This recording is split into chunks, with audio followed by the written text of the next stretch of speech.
Қазақ хандығының 550 жылдығына орай қолға алынған аймақтық фестиваль облыстық мәдениет басқармасы мен Біріккен ұлттар ұйымы даму бағдарламасы агенттігінің қолдауымен ұйымдастырылды. Мерекелік көрмеге көздің жауын алатын 400-ден астам қолөнер туындысы қойылған. Ұйымдастырушылардың айтуынша, мақсат қазақ халқының дәстүрлі шығармашылық өнерін дәріптеп, өскелең ұрпаққа насихаттау. Жалпы бұл шараның негізгі мақсаты жаңағы қазақ халқының салт дәстүрін дәріптеу, мына өсіп келе жатқан жас балаларымызға осы өнерімізді ары қарай толығымен беру, үйрету, жалпы өзіміздің жаңағы қазақ халқының жалпы жаңағы мәдениеті дәріптеу мақсатында өткізіліп жатыр. Тақырыптық көрмеде қазақтың қол өнерінен сыр шертетін сан алуан бұйымдарды тамашалауға болады.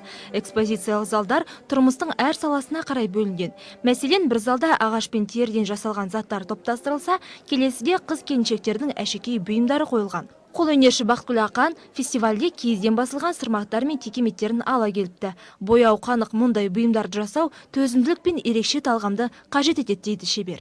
Бұл негізінен сол енді өзім қызыққан қолөнер ғой енді. Бұл қиын енді, әуресі бар. Енді кейбір адамдар енді әуресіне машақатына шыдамайды, істемейді. Өз қызыққан адам істемесе, албатты адамдар істей кете алмайды. Нағыз қазақи өнер, ата-атадан қалған қазақи өнер.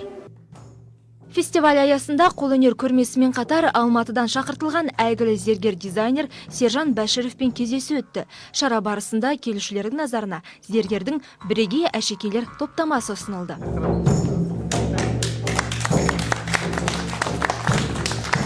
Бұндай еңбекті енді адам кішкене өзі жақсы көріп жұмыс істеп,